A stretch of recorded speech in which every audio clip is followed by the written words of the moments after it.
ਕਹੁ ਨਾਨਕ ਸਭ ਤੇਰੀ ਵਡਿਆਈ, ਕੋਈ ਨਾਉ ਨ ਜਾਣੈ ਮੇਰਾ। ਸਤਿਨਾਮ ਸ੍ਰੀ ਵਾਹਿਗੁਰੂ ਸਾਹਿਬ ਜੀ। 12 ਮਾਹ ਮਾਂਝ ਮਹੱਲਾ ਪੰਜਵਾ। ਘਰ ਚੌਥਾ। ਇੱਕ ਓੰਕਾਰ ਸਤਿਗੁਰ ਪ੍ਰਸਾਦ। ਕਿਰਤ ਕਰਮ ਕੇ ਵੀਛੜੇ, ਕਰ ਕਿਰਪਾ ਮੇਲਹੁ ਰਾਮ। ਚਾਰ ਕੁੰਟ ਦਹਿ ਦਿਸ ਭ੍ਰਮੇ, ਥਕ ਆਏ ਪ੍ਰਭ ਕੀ ਸਾਮ।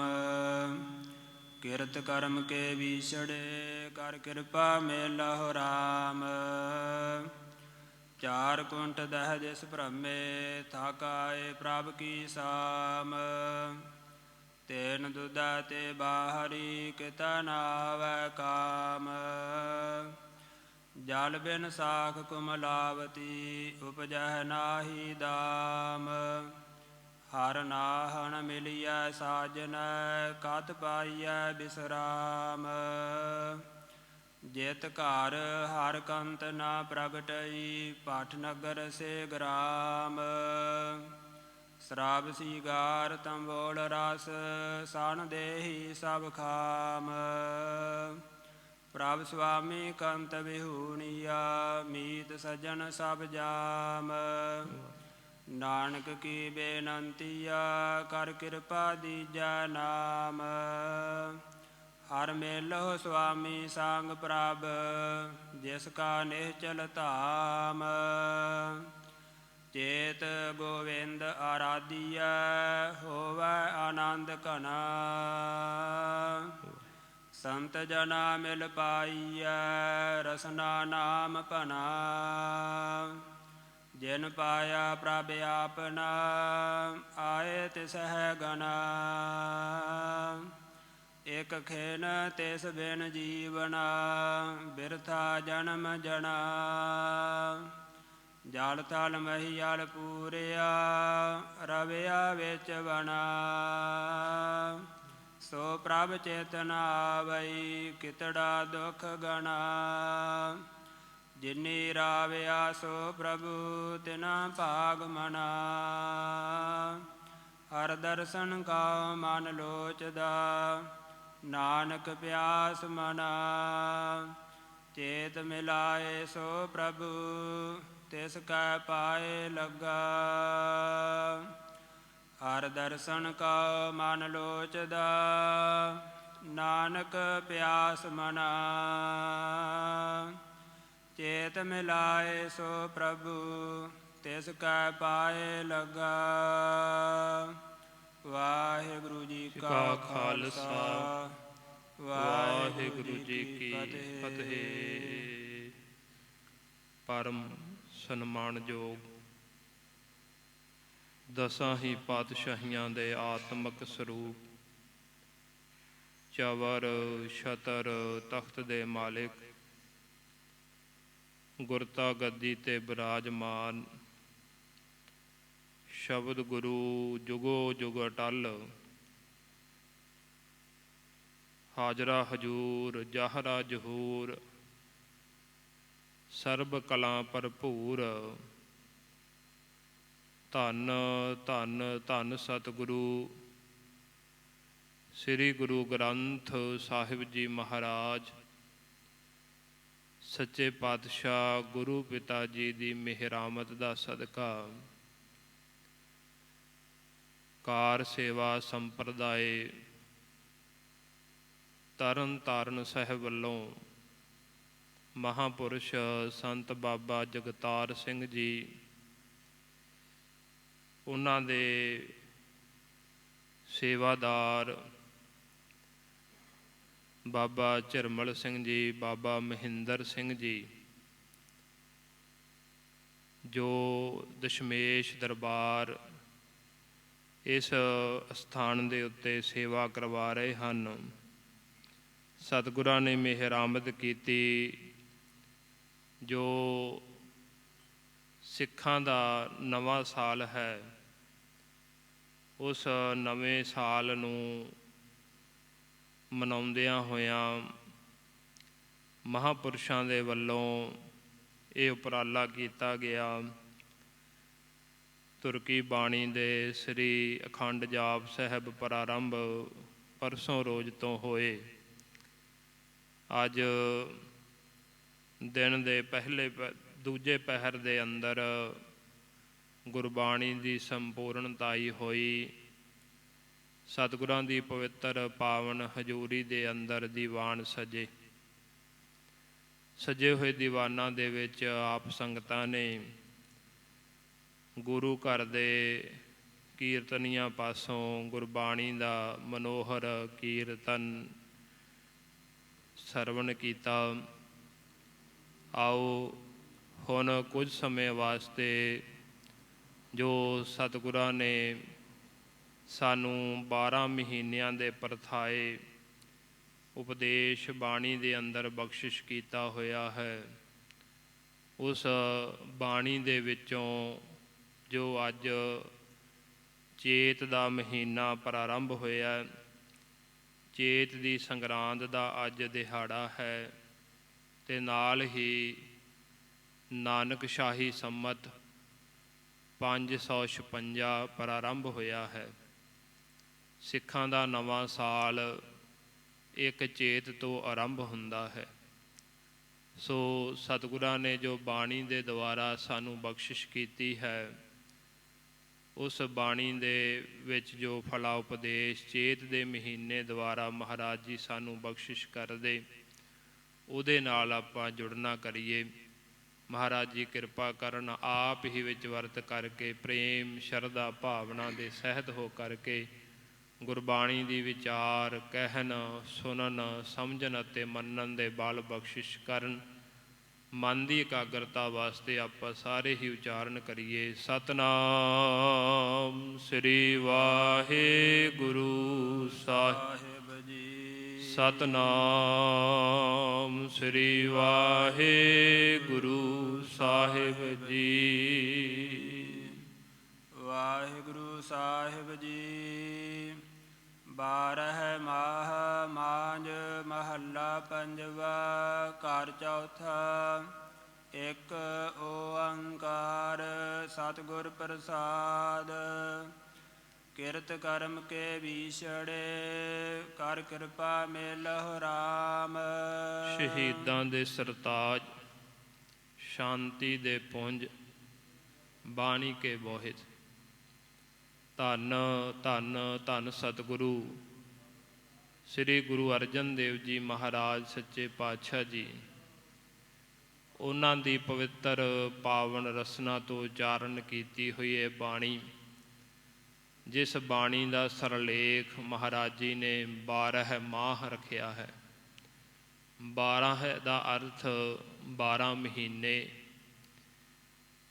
ਤੋਂ ਹੈ, ਕਿਉਂਕਿ ਪੁਰਾਤਨ ਸਮੇਂ ਦੇ ਵਿੱਚ ਜਦੋਂ ਵੀ ਕੋਈ ਨਵਾਂ ਮਹੀਨਾ ਪ੍ਰਾਰੰਭ ਹੁੰਦਾ ਸੀ ਤਾਂ ਉਸ ਸਮੇਂ ਕਿਸੇ ਭਲੇ ਪੁਰਸ਼ ਦੇ ਕੋਲੋਂ ਉਸ ਮਹੀਨੇ ਦਾ ਫਲਾ ਉਪਦੇਸ਼ ਜਿਹੜਾ ਹੈ ਸੁਣਿਆ ਜਾਂਦਾ ਸੀ। ਅਤੇ ਸਤਿਗੁਰੂ ਜੀ ਨੇ ਆਪਣੇ ਸਿੱਖਾਂ ਨੂੰ ਇੱਕ ਅਕਾਲ ਦਾ ਪੁਜਾਰੀ ਬਣਾਇਆ।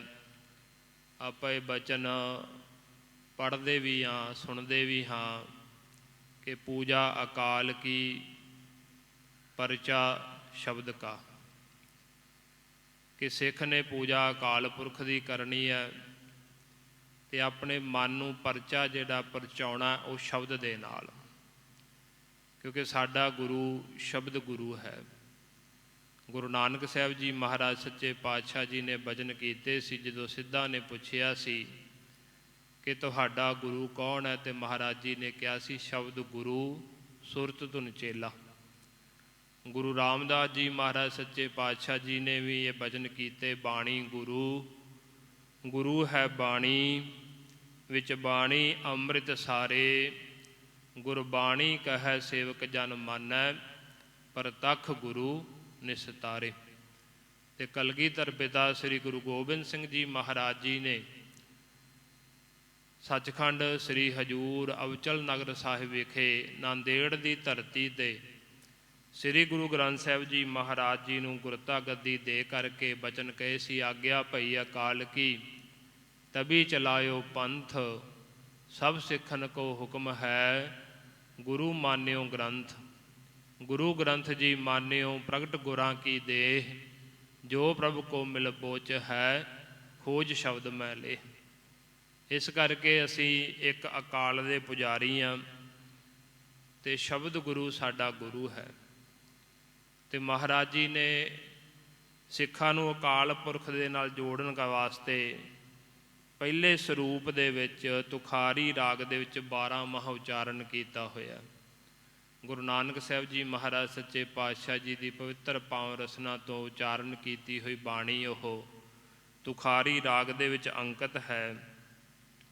ਜਿਸ ਸਮੇਂ ਸ੍ਰੀ ਅੰਮ੍ਰਿਤਸਰ ਸਾਹਿਬ ਦੀ ਧਰਤੀ 'ਤੇ ਗੁਰੂ ਅਰਜਨ ਦੇਵ ਜੀ ਮਹਾਰਾਜ ਸੱਚੇ ਪਾਤਸ਼ਾਹ ਜੀ ਵਿਰਾਜਮਾਨ ਨੇ, ਤਾਂ ਉਸ ਸਮੇਂ ਅੰਮ੍ਰਿਤਸਰ ਸਾਹਿਬ ਦਾ ਹੀ ਰਹਿਣ ਵਾਲਾ ਇੱਕ ਪੰਡਤ ਜੋ ਬਹੁਤ ਗਰੀਬ ਹੈ, ਮਹਾਰਾਜ ਜੀ ਨੂੰ ਆ ਕੇ ਬੇਨਤੀ ਕਰਦਾ ਕਿ ਮਹਾਰਾਜ ਜੀ, ਮੇਰੇ ਘਰ ਦੇ ਵਿੱਚ ਗਰੀਬੀ ਬਹੁਤ ਹੈ, ਮੈਨੂੰ ਹੋਰ ਕੋਈ ਕੰਮ ਕਾਰ ਤਾਂ ਆਉਂਦਾ ਨਹੀਂ, ਤੁਹਾਡੇ ਸਿੱਖਾਂ ਨੂੰ ਮੈਂ ਕਥਾ ਵਿਚਾਰ ਸੁਣਾ ਦਿਆ ਕਰਾਂ।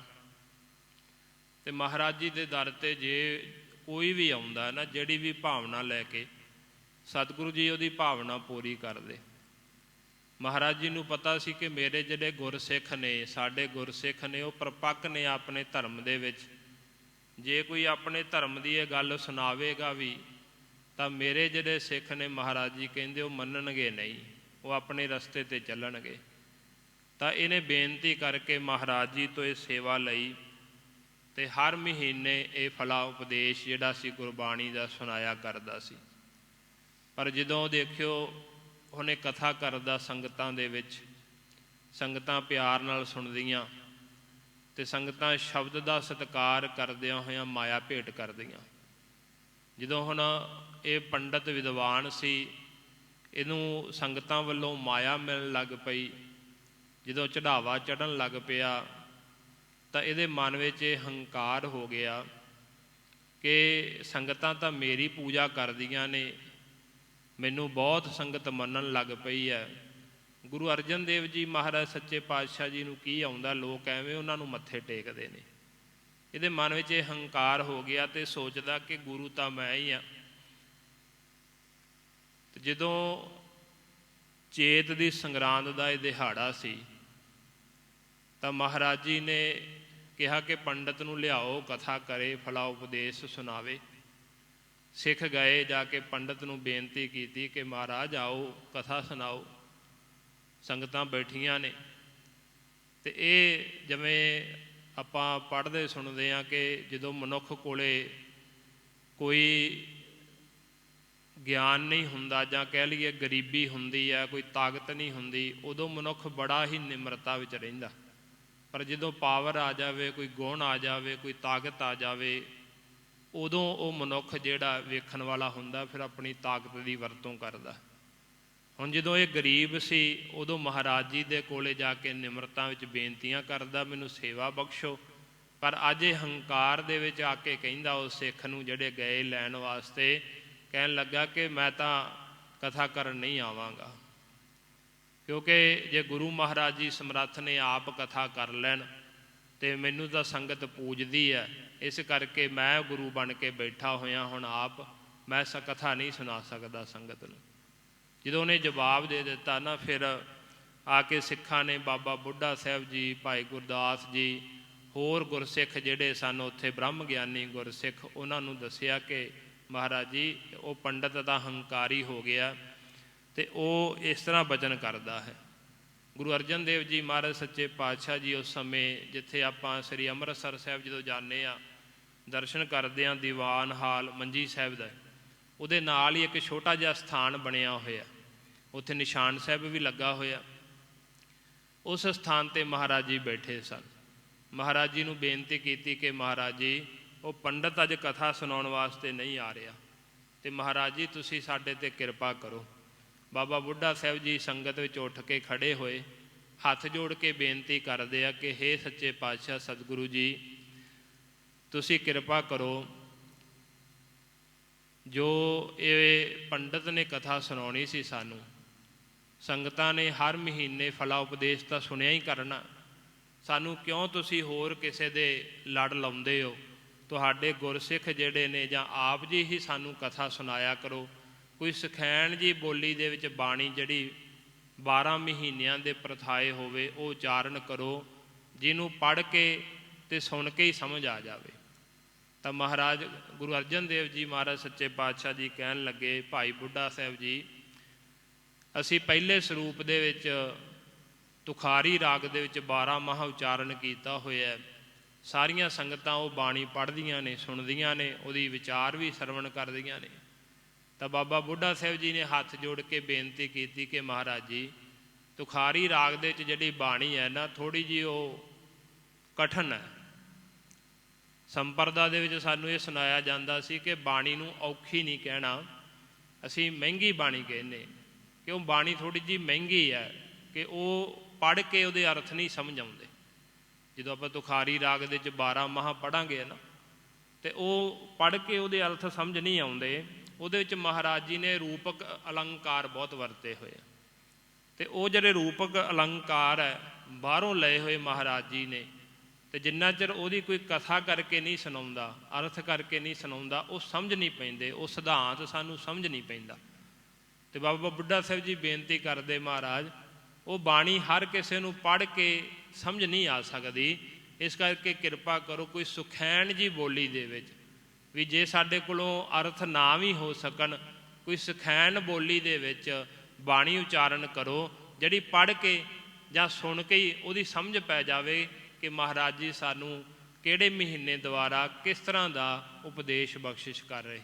ਅਤੇ ਜਦੋਂ ਬਾਬਾ ਬੁੱਢਾ ਸਾਹਿਬ ਜੀ ਨੇ ਹੋਰ ਗੁਰਸਿੱਖਾਂ ਨੇ ਬੇਨਤੀ ਕੀਤੀ, ਤਾਂ ਉਸ ਸਮੇਂ ਮਹਾਰਾਜ ਜੀ ਨੇ ਇਹ 12 ਮਾਹ ਦੀ ਜਿਹੜੀ ਬਾਣੀ ਹੈ, 12 ਮਹੀਨਿਆਂ ਦੇ ਪ੍ਰਥਾਏ ਮਾਝ ਰਾਗ ਦੇ ਵਿੱਚ ਉਚਾਰਨ ਕੀਤੀ। ਮਹੱਲਾ ਕਹਿੰਦੇ ਸਰੀਰ ਨੂੰ, ਅਤੇ 5ਵੇਂ ਸਰੀਰ ਦੇ ਵਿੱਚ ਮਹਾਰਾਜ ਜੀ ਇਹ ਉਚਾਰਨ ਕਰਦੇ ਨੇ। ਘਰ ਚੌਥਾ ਰਾਗੀ ਸਿੰਘਾਂ ਦੇ ਵਾਸਤੇ ਆਦੇਸ਼ ਦਿੱਤਾ ਮਹਾਰਾਜ ਜੀ ਨੇ ਕਿ ਇਹਨੂੰ ਚੌਥੇ ਸੁਰ ਤਾਲ ਦੇ ਵਿੱਚ ਗਾਉਣਾ ਹੈ।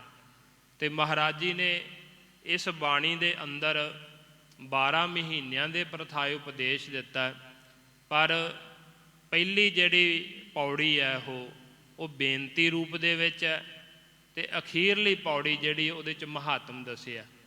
12 ਪੌੜੀਆਂ ਤਾਂ 12 ਮਹੀਨਿਆਂ ਦੇ ਪ੍ਰਥਾਏ ਹੋ ਗਈਆਂ। ਚੇਤ ਮਹੀਨੇ ਤੋਂ ਪ੍ਰਾਰੰਭ ਕਰਕੇ ਮਹਾਰਾਜ ਜੀ ਨੇ ਫੱਗਣ ਦੇ ਮਹੀਨੇ ਤੱਕ ਇਹ 12 ਪੌੜੀਆਂ ਹੋ ਗਈਆਂ, ਅਤੇ ਇੱਕ ਪਹਿਲੀ ਬੇਨਤੀ ਰੂਪ ਦੇ ਵਿੱਚ ਪੌੜੀ, ਅਤੇ ਅਖੀਰਲੀ ਜਿਹੜੀ ਹੈ ਇਸ ਬਾਣੀ ਦਾ ਮਹਾਤਮ, ਜਾਂ ਜਿਨ੍ਹਾਂ ਨੇ ਨਾਮ ਜਪਿਆ, ਬੰਦਗੀ ਕੀਤੀ, ਸਿਮਰਨ ਕੀਤਾ, ਉਹਨਾਂ ਦੇ ਬਾਰੇ ਮਹਾਰਾਜ ਜੀ ਉਸ ਪੌੜੀ ਵਿੱਚ ਦੱਸ ਕੇ 14 ਪੌੜੀਆਂ ਇਸ ਬਾਣੀ ਦੀਆਂ ਸੰਪੂਰਨ ਕੀਤੀਆਂ ਮਹਾਰਾਜ ਜੀ ਨੇ। ਸੋ ਸਤਿਗੁਰਾਂ ਦੇ ਸਨਮੁਖ ਬੇਨਤੀ ਕਰਨ 'ਤੇ ਬਾਬਾ ਬੁੱਢਾ ਸਾਹਿਬ ਜੀ ਨੇ ਹੋਰ ਗੁਰਸਿੱਖਾਂ ਨੇ ਬੇਨਤੀ ਕੀਤੀ, ਤਾਂ ਉਸ ਸਮੇਂ ਮਹਾਰਾਜ ਜੀ ਨੇ ਇਹ ਬਾਣੀ ਉਚਾਰਨ ਕੀਤੀ। ਬਾਣੀ ਉਚਾਰਨ ਕਰਨ ਤੋਂ ਆਰੰਭ ਕਰਨ ਤੋਂ ਪਹਿਲਾਂ ਮਹਾਰਾਜ ਜੀ ਸੂਖਮ ਰੂਪ ਵਿੱਚ ਪ੍ਰਮਾਤਮਾ ਦਾ ਮੰਗਲ ਕਰਦੇ। ਇੱਕ ਓੰਕਾਰ ਸਤਿਗੁਰ ਪ੍ਰਸਾਦ, ਕਿ ਪ੍ਰਮਾਤਮਾ ਇੱਕ ਹੈ, ਅਦੁੱਤੀ ਹੈ। ਓੰਕਾਰ ਉਹ ਸਾਰਿਆਂ ਦਾ ਪ੍ਰਕਾਸ਼ਕ ਹੈ, ਸਾਰਿਆਂ ਨੂੰ ਪੈਦਾ ਵੀ ਕਰਦਾ, ਸਾਰਿਆਂ ਦੀ ਲੈਤਾ ਵੀ ਕਰਨ ਵਾਲਾ, ਅਤੇ ਸਾਰਿਆਂ ਦੀ ਪਾਲਣਾ ਵੀ ਕਰਨ ਵਾਲਾ। ਓੰਕਾਰ ਦਾ ਅਰਥ ਵਿਦਵਾਨ ਇਹ ਵੀ ਕਰਦੇ ਕਿ ਉਹ ਸਾਰੇ ਸੰਸਾਰ ਦੇ ਵਿੱਚ ਪਸਰਿਆ ਹੋਇਆ, ਉਹਦਾ ਹੀ ਪਸਾਰਾ ਹੈ ਓੰਕਾਰ ਦਾ ਹੀ। ਪਰ ਦੇਖਿਓ, ਓੰਕਾਰ ਸ਼ਬਦ ਪਹਿਲਾਂ ਵੀ ਸੀ ਸੰਸਾਰ ਦੇ ਵਿੱਚ। ਕੋਈ ਉਹਨੂੰ ਓਮ ਕਰਕੇ ਪੂਜਦਾ ਸੀ, ਕੋਈ ਓੰ ਕਰਕੇ ਪੂਜਦਾ ਸੀ, ਕੋਈ ਓੰਕਾਰ ਦਾ ਜਾਪ ਕਰਦਾ ਸੀ। ਇਸ ਤਰ੍ਹਾਂ ਵਿਦਵਾਨਾਂ ਨੇ 64 ਪ੍ਰਕਾਰ ਦੇ ਭੇਦ ਆ ਜਿਹੜੇ ਓੰਕਾਰ ਦੇ ਲਿਖੇ ਆ, ਕਿ 64 ਪ੍ਰਕਾਰ ਦੇ ਤਰੀਕੇ ਦੇ ਨਾਲ ਓੰਕਾਰ ਨੂੰ ਪੂਜਿਆ ਜਾਂਦਾ ਸੀ, ਅਤੇ ਇਹਦੇ ਵਿੱਚੋਂ ਵੱਖਰੇ ਵੱਖਰੇ ਅਰਥ ਜਿਹੜੇ ਵਿਦਵਾਨ ਕਰ ਲੈਂਦੇ ਸੀ। ਹੁਣ ਓੰਕਾਰ ਦੇ ਵਿੱਚੋਂ 3 ਸ਼ਕਤੀਆਂ ਦੀ ਪੂਜਾ ਕੀਤੀ ਜਾਂਦੀ, ਇੱਕ ਬ੍ਰਹਮਾ, ਵਿਸ਼ਨੂੰ ਅਤੇ ਸ਼ਿਵ ਜੀ। ਪਰ ਦੇਖੋ, ਗੁਰੂ ਨਾਨਕ ਸਾਹਿਬ ਜੀ ਮਹਾਰਾਜ ਸੰਸਾਰ ਦੇ ਅੰਦਰ ਆਏ, ਉਹਨਾਂ ਨੇ ਆ ਕਰਕੇ ਓੰਕਾਰ ਦੇ ਅੰਦਰ ਅੱਗੇ ਇੱਕ ਸ਼ਬਦ ਲਾਇਆ। ਇੱਕ ਸ਼ਬਦ ਕਾਹਦੇ ਵਾਸਤੇ ਲਾ ਦਿੱਤਾ? ਕਿ ਮਹਾਰਾਜ ਜੀ ਕਹਿੰਦੇ ਪ੍ਰਮਾਤਮਾ ਇੱਕ ਹੀ ਹੈ, ਉਹ ਤੋਂ ਹੀ ਸਭ ਕੁਝ ਪੈਦਾ ਹੁੰਦਾ। ਓੰਕਾਰ ਉਤਪਤ, ਕਿ ਉਹਦੇ ਤੋਂ ਹੀ ਸਭ ਕੁਝ ਪੈਦਾ ਹੁੰਦਾ ਵਾ। ਇੱਕ ਤੋਂ ਪੈਦਾ ਹੁੰਦਾ ਵਾ। ਤੇ ਜੇ ਇੱਕ ਨਾਲ ਅਸੀਂ ਜੁੜਾਂਗੇ ਤਾਂ ਸਾਡੀ ਏਕਤਾ ਬਣੀ ਰਹੇਗੀ। ਮਹਾਰਾਜ ਨੇ ਏਕਤਾ ਦਿਖਾਈ, ਕਿਉਂਕਿ ਸੰਸਾਰ ਦੇ ਵਿੱਚ ਦੇਖੋ, ਕੋਈ ਓਮ ਦਾ ਜਾਪ ਕਰਦਾ, ਕੋਈ ਓੰਕਾਰ ਦਾ ਜਾਪ ਕਰਦਾ, ਕੋਈ ਸ਼ਿਵਜੀ ਦਾ ਜਾਪ ਕਰਦਾ, ਕੋਈ ਬ੍ਰਹਮੇ ਦਾ ਜਾਪ ਕਰਦਾ, ਕੋਈ ਵਿਸ਼ਨੂੰ ਦਾ ਜਾਪ ਕਰਦਾ। ਉਹਦੇ ਨਾਲ ਕੀ ਹੁੰਦਾ ਸੀ? ਉਹਦੇ ਨਾਲ ਏਕਤਾ ਨਹੀਂ ਬਣਦੀ ਸੀ। ਜਿਵੇਂ ਲਾਲਾ ਦੌਲਤ ਰਾਏ ਨੇ ਇੱਕ ਕਿਤਾਬ ਲਿਖੀ, ਸਵਾਨੇ ਉਮਰੀ ਗੁਰੂ ਗੋਬਿੰਦ ਸਿੰਘ। ਗੁਰੂ ਗੋਬਿੰਦ ਸਿੰਘ ਜੀ ਮਹਾਰਾਜ ਸੱਚੇ ਪਾਤਸ਼ਾਹ ਜੀ ਦਾ ਜੀਵਨ ਲਿਖਿਆ ਲਾਲਾ ਦੌਲਤ ਰਾਏ ਨੇ। ਉਹਦੇ ਵਿੱਚ ਉਹ ਇਸ ਗੱਲ ਦਾ ਜ਼ਿਕਰ ਕਰਦਾ ਹੈ ਕਿ ਜਿਹੜਾ ਇਹ ਹਿੰਦੁਸਤਾਨ ਦੇਸ਼ ਹੈ ਨਾ, ਇਹਦੇ ਗੁਲਾਮ ਹੋਣ ਦਾ ਕਾਰਨ ਕੀ ਸੀ? ਉਹ ਕਹਿੰਦਾ ਕਿ ਇਹ ਜਿਹੜਾ ਹਿੰਦੁਸਤਾਨ ਦੇਸ਼ ਹੈ, ਇਹਦੇ ਗੁਲਾਮ ਹੋਣ ਦਾ ਕਾਰਨ ਇਹ ਸੀ ਕਿ ਇੱਥੋਂ ਦੇ ਲੋਕਾਂ ਦੇ ਵਿੱਚ ਏਕਤਾ ਨਹੀਂ ਸੀ। ਏਕਤਾ ਹੋਣੀ ਜ਼ਰੂਰੀ ਹੈ ਕਿ ਪਰਿਵਾਰ ਦੇ ਵਿੱਚ ਏਕਤਾ ਹੋਵੇ, ਭਰਾਵਾਂ ਵਿੱਚ, ਭੈਣਾਂ ਵਿੱਚ, ਸਾਰੇ ਰਿਸ਼ਤੇਦਾਰ, ਦੋਸਤ ਮਿੱਤਰਾਂ ਵਿੱਚ। ਪਰ ਕਹਿੰਦਾ ਇੱਕ ਇਸ਼ਟ ਵਾਸਤੇ, ਇੱਕ ਗੁਰੂ ਵਾਸਤੇ ਵੀ ਏਕਤਾ ਨਹੀਂ ਸੀ। ਜੇ ਇੱਕ ਪਰਿਵਾਰ ਦੇ ਕਹਿੰਦਾ 7 ਮੈਂਬਰ ਨੇ ਨਾ, ਤੇ 7 ਨੇ ਆਪਣੇ ਦਿਨ ਵੱਖਰੇ ਵੱਖਰੇ ਰੱਖੇ। ਕੋਈ ਸੋਮਵਾਰ ਵਾਲੇ ਦਿਨ ਗੁਰੂ ਦੀ ਪੂਜਾ ਕਰਦਾ, ਕੋਈ ਮੰਗਲਵਾਰ ਵਾਲੇ ਦਿਨ, ਕੋਈ ਬੁੱਧਵਾਰ, ਕੋਈ ਵੀਰਵਾਰ। ਇਸ ਤਰ੍ਹਾਂ ਉਹਨਾਂ ਦੇ ਦੇਵੀ ਦੇਵਤਾ ਵੀ ਵੱਖਰੇ ਵੱਖਰੇ, ਤੇ ਪੂਜਾ ਦਾ ਵਿਧਾਨ ਵੀ ਉਹਨਾਂ ਦਾ ਵੱਖਰਾ ਵੱਖਰਾ। ਤੇ ਕਹਿੰਦਾ ਜਦੋਂ ਹੁਣ ਗੁਰੂ ਵਾਸਤੇ ਹੀ ਏਕਤਾ ਨਹੀਂ ਸੀ, ਏਕਤਾ ਨਾ ਹੋਣ ਕਰਕੇ ਜਿੱਥੇ ਏਕਤਾ ਨਾ ਹੋਵੇ, ਉਦੋਂ ਬਾਹਰਲੇ ਦੁਸ਼ਮਣ ਜਿਹੜੇ ਨੇ ਉਸ ਦੇਸ਼ ਦੇ ਉੱਤੇ ਹਮਲੇ ਕਰਦੇ ਨੇ ਤੇ ਆ ਕੇ ਉਸ ਦੇਸ਼ ਨੂੰ ਗੁਲਾਮ ਬਣਾ ਲੈਂਦੇ ਨੇ। ਜੇ ਹੁਣ ਇੱਕ ਪਰਿਵਾਰ ਵਿੱਚ 4 ਭਰਾ ਨੇ, ਸਮਝਣ ਵਾਸਤੇ ਆਪਾਂ ਇਹ ਗੱਲ, ਇੱਕ ਪਰਿਵਾਰ ਦੇ ਵਿੱਚ 4 ਭਰਾ ਨੇ, ਉਹ ਚਾਰੇ ਇਕੱਠੇ ਰਹਿੰਦੇ ਆ, ਇੱਕ ਦੂਜੇ ਨਾਲ ਮਿਲਦੇ ਆ, ਵਰਤਦੇ ਆ, ਏਕਤਾ ਉਹਨਾਂ ਦੇ ਵਿੱਚ। ਤੇ ਜਿਹੜਾ ਕੋਈ ਉਹਨਾਂ ਦਾ ਦੁਸ਼ਮਣ ਹੋਊਗਾ ਉਹ ਵੀ ਡਰੂਗਾ ਉਹਨਾਂ ਤੋਂ, ਉਹਦਾ ਪ੍ਰਭਾਵ ਪਊਗਾ ਵੀ ਇਹ ਚਾਰੇ ਭਰਾ ਇਕੱਠੇ ਨੇ, ਇਹਨਾਂ ਕੋਲ ਤਾਕਤ ਹੈ, ਪਾਵਰ ਹੈ ਇਹਨਾਂ ਦੇ ਕੋਲੇ, ਇਹਨਾਂ ਦਾ ਮੈਂ ਨੁਕਸਾਨ ਨਹੀਂ ਕਰ ਸਕਦਾ। ਪਰ ਜੇ ਉਹ ਚਾਰੇ ਭਰਾ, ਉਹਨਾਂ ਦੀ ਆਪਸ 'ਚ ਬਣਦੀ ਨਹੀਂ, ਏਕਤਾ ਨਹੀਂ ਹੈਗੀ ਉਹਨਾਂ ਦੇ ਵਿੱਚ, ਤਾਂ ਦੁਸ਼ਮਣ ਉਸ ਚੀਜ਼ ਦਾ ਲਾਹਾ ਉਠਾ ਜਾਂਦੇ ਨੇ। ਤਾਂ ਗੁਰੂ ਨਾਨਕ ਸਾਹਿਬ ਜੀ ਮਹਾਰਾਜ ਜੀ ਨੇ ਪਹਿਲਾਂ ਸਭ ਤੋਂ ਏਕਤਾ ਜਿਹੜੀ ਉਹ ਪਰਮੇਸ਼ਰ 'ਤੇ ਕਰਵਾਈ ਕਿ ਹੇ ਜੀਵ, ਜੇ ਤੂੰ ਸੰਸਾਰ ਵਿੱਚ ਵਿਚਰਨਾ ਤਾਂ ਇੱਕ ਪਰਮਾਤਮਾ ਦੀ ਪੂਜਾ ਕਰ, ਇੱਕ ਦੇ ਨਾਲ ਜੁੜ। ਉਹ ਅਕਾਲ ਪੁਰਖ ਇੱਕ ਹੈ, ਓੰਕਾਰ ਸਾਰਿਆਂ ਨੂੰ ਹੀ ਉਹ ਪੈਦਾ ਕਰਦਾ। ਸਤਿਗੁਰ ਪ੍ਰਸਾਦ ਸਤ ਸਦਾ ਰਹਿਣ ਵਾਲਾ ਹੈ, ਗੁਰ ਚੇਤਨ ਹੈ, ਪ੍ਰਸਾਦ ਆਨੰਦ ਸਰੂਪ ਹੈ। ਉਹਦੀ ਪ੍ਰਾਪਤੀ ਜਿਹੜੀ ਹੈ ਸਤਿਗੁਰ ਪ੍ਰਸਾਦ, ਵੀ ਜਿਹੜਾ ਵਾਹਿਗੁਰੂ ਪਰਮਾਤਮਾ ਅਕਾਲ ਪੁਰਖ ਹੈ ਨਾ, ਉਹਦੀ ਪ੍ਰਾਪਤੀ ਜਿਹੜੀ ਹੈ ਸਤਿਗੁਰ ਪ੍ਰਸਾਦ, ਸਤਿਗੁਰਾਂ ਦੀ ਕਿਰਪਾ ਦੇ ਨਾਲ ਹੁੰਦੀ ਹੈ। ਇੱਥੇ ਇਹ ਨਹੀਂ ਕਿ ਜੇ ਆਪਾਂ ਵਾਹਿਗੁਰੂ ਨੂੰ ਮਿਲਣਾ ਤੇ ਆਪਣੇ ਤਰੀਕੇ ਦੇ ਨਾਲ, ਆਪਣੀਆਂ ਜੁਗਤੀਆਂ ਨਾਲ ਮਿਲ ਜਾਵਾਂਗੇ। ਉਹਨੂੰ ਵਾਹਿਗੁਰੂ ਨੂੰ ਮਿਲਣ ਵਾਸਤੇ ਸਤਿਗੁਰਾਂ ਦੀ ਕਿਰਪਾ ਜਿਹੜੀ ਹੈ ਉਹ ਹੋਣੀ ਬੜੀ ਜ਼ਰੂਰੀ ਹੈ। ਤੇ ਮਹਾਰਾਜ ਜੀ ਅੱਗੇ ਬਖਸ਼ਿਸ਼ ਕਰਦੇ, ਸ਼ਬਦ ਆਰੰਭ ਕਰਦੇ, ਕਿਰਤ ਕਰਮ ਕੇ ਵਿਛੁੜੇ ਕਰ ਕਿਰਪਾ ਮਿਲਹੁ ਰਾਮ। ਇਹ ਬੇਨਤੀ ਦਾ ਸ਼ਬਦ ਹੈ। ਮਹਾਰਾਜ ਜੀ ਕਹਿੰਦੇ ਕਿ ਅਸੀਂ ਦੇਖੋ ਜਿੰਨੇ ਵੀ ਜੀਵ ਸੰਸਾਰ ਦੇ ਵਿੱਚ ਆਏ ਆ, ਉਹਨਾਂ ਨੇ ਕਿਰਤ ਵੀ ਕਰਨੀ ਹੈ, ਤੇ ਕਿਰਤ ਦੇ ਨਾਲ ਜੋ ਸ਼ਾਸਤਰਾਂ ਦੇ ਵਿੱਚ ਧਰਮ ਕਰਮ ਦੱਸੇ ਹੋਏ ਨੇ ਉਹ ਵੀ ਕਰਨੇ ਨੇ। ਪਰ ਜਦੋਂ ਮਨੁੱਖ ਆਪਣੀ ਹਉਮੈ ਦੇ ਦੁਆਰਾ ਕੋਈ ਕੰਮ ਕਰਦਾ, ਕੋਈ ਕਿਰਤ ਕਰਦਾ, ਆਪਣਾ ਯਤਨ ਕਰਦਾ ਹਉਮੈ ਦੇ ਸਹਿਤ ਹੋ ਕੇ, ਫਿਰ ਉਹ ਪਰਮਾਤਮਾ ਦੇ ਕੋਲੋਂ ਵਿਛੜ ਜਾਂਦਾ। ਹੁਣ ਜਿਵੇਂ ਬ੍ਰਾਹਮਣ ਹੀ ਸੀ, ਇਹ ਬ੍ਰਾਹਮਣ ਹਉਮੈ ਦੇ ਸਹਿਤ ਹੋ ਕੇ ਹੁਣ ਕਰਮ ਕਰਨ ਲੱਗ ਪਿਆ ਕਿ ਮੈਂ ਕਥਾ ਨਹੀਂ ਕਰ ਸਕਦਾ, ਮੈਂ ਤਾਂ ਆਪ ਵਿਦਵਾਨ ਹਾਂ, ਮੇਰੀ ਸੰਗਤ ਪੂਜਾ ਕਰਦੀ ਹੈ, ਮਹਾਰਾਜ ਆਪ ਉਚਾਰਨ ਕਰ ਲੈਣ। ਤਾਂ ਉਸ ਸਮੇਂ ਮਹਾਰਾਜ ਜੀ ਨੇ ਇਹੀ ਵਚਨ ਸਮਝਾਇਆ ਸਾਨੂੰ ਕਿ ਕਿਰਤ ਤੇ ਕਰਮ, ਕਿਰਤ ਜਿਹੜੀ ਹੈ ਜਿਹੜਾ ਆਪਣਾ ਕੀਤਾ ਹੋਇਆ ਕੋਈ ਯਤਨ ਹੁੰਦਾ, ਵਾਹਿਗੁਰੂ ਨੂੰ ਮਿਲਣ ਵਾਸਤੇ ਆਪਾਂ ਕੋਈ ਯਤਨ ਕਰੀਏ ਤਾਂ ਵੀ ਨਹੀਂ ਮਿਲ ਸਕਦੇ। ਤੇ ਕਰਮ ਜਿਹੜੇ ਸ਼ਾਸਤਰਾਂ ਦੇ ਅਨੁਸਾਰ ਕੋਈ ਵਿਧੀ ਵਿਧਾਨ ਦੱਸੇ ਹੁੰਦੇ ਆ, ਉਹ ਕਰਮ ਕਰਨ ਨਾਲ ਵੀ, ਕਰਮਾਂ ਦੇ ਕਰਕੇ ਵੀ ਪ੍ਰਮਾਤਮਾ ਦੀ ਪ੍ਰਾਪਤੀ ਨਹੀਂ ਹੁੰਦੀ। ਕਿਉਂਕਿ ਮਹਾਰਾਜ ਜੀ ਬਾਣੀ ਅੰਦਰ ਜ਼ਿਕਰ ਕਰਦੇ ਨੇ, ਕਰਮ ਧਰਮ ਪਾਖੰਡ ਜੋ ਦੀਸ ਹੈ, ਤਿਨ ਜਮ ਜਾ ਗਾਤੀ ਲੂਟੈ, ਨਿਰਵਾਣ ਕੀਰਤਨ ਗਾਵੋ ਹਰ ਕਰਤੇ ਕਾ, ਨੇਮਖ ਸਿਮਰਤ ਜਦ ਛੂਟੈ। ਵੀ ਜਿਹੜੇ ਕਰਮ ਧਰਮ ਦੇ ਕਰਮ ਹੁੰਦੇ ਨੇ ਨਾ, ਉਹ ਰਸਤੇ ਦੇ ਵਿੱਚ ਹੀ ਲੁੱਟ ਲਏ ਜਾਂਦੇ ਨੇ। ਕਿਉਂ ਲੁੱਟ ਲਏ ਜਾਂਦੇ ਨੇ? ਕਿਉਂਕਿ ਮਨੁੱਖ ਦੇ ਅੰਦਰ ਹੰਕਾਰ ਪੈਦਾ ਹੋ ਜਾਂਦਾ। ਕੋਈ ਹੁਣ ਮਨੁੱਖ ਅੰਮ੍ਰਿਤ ਵੇਲੇ ਉੱਠਦਾ, ਬਾਣੀ ਪੜ੍ਹਦਾ, ਸੇਵਾ ਸਿਮਰਨ ਕਰਦਾ, ਰੋਜ਼ ਮਹਾਰਾਜ ਜੀ ਦੇ ਆ ਕੇ ਦਰਸ਼ਨ ਕਰਦਾ, ਤੇ ਹੋ ਸਕਦਾ ਉਹਦੇ ਅੰਦਰ ਇਸ ਕੀਤੀ ਹੋਈ ਕਿਰਤ ਦਾ ਤੇ ਇਸ ਕੀਤੇ ਹੋਏ ਕਰਮ ਦਾ ਹੰਕਾਰ ਹੋ ਜਾਵੇ। ਉਹ ਕਵੇ ਕਿ ਮੇਰੇ ਵਰਗਾ ਤਾਂ ਕੋਈ ਨਿਤਨੇਮੀ ਨਹੀਂ, ਜਦੋਂ ਕਿ ਅਰਦਾਸ ਤਾਂ ਇਹ ਗੁਰੂ ਦੇ ਚਰਨਾਂ ਵਿੱਚ ਕਰਨੀ ਚਾਹੀਦੀ ਕਿ ਮਹਾਰਾਜ ਜੀ, ਸੱਚੇ ਪਾਤਸ਼ਾਹ ਜੀ, ਤੁਸੀਂ ਸਾਡੇ 'ਤੇ ਕਿਰਪਾ ਕਰੋ, ਸਾਡੇ 'ਤੇ ਇਹ ਕਿਰਪਾ ਤੁਸੀਂ ਹੀ ਕੀਤੀ ਹੈ। ਜੇ ਅੰਮ੍ਰਿਤ ਵੇਲੇ ਠਾਇਆ ਤਾਂ ਤੁਸੀਂ ਠਾਇਆ, ਮੈਂ ਨਹੀਂ ਉੱਠ ਸਕਦਾ, ਮੇਰੇ ਅੰਦਰ ਕੋਈ ਤਾਕਤ ਨਹੀਂ ਹੈਗੀ, ਕਿ ਮੇਰਾ ਕੋਈ ਯਤਨ ਨਹੀਂ ਜਿਹਦੇ ਕਰਕੇ ਉੱਠ ਕੇ ਮੈਂ ਗੁਰੂ ਘਰ ਆ ਸਕਾਂ, ਸੇਵਾ ਸਿਮਰਨ ਕਰ ਸਕਾਂ, ਮੇਰੇ ਅੰਦਰ ਇਹ ਕੋਈ ਤਾਕਤ ਨਹੀਂ, ਇਹ ਤੁਹਾਡੀ ਹੀ ਕਿਰਪਾ ਹੈ। ਜੇ ਤਾਂ ਇਸ ਤਰ੍ਹਾਂ ਅਰਦਾਸ ਕਰਦਾ, ਗੁਰੂ ਦੀ ਕਿਰਪਾ ਸਮਝਦਾ, ਫਿਰ ਉਹ ਅੱਗੇ ਦੀ ਅੱਗੇ ਉਹਨੂੰ ਰਸਤਾ ਮਿਲਦਾ ਜਾਂਦਾ।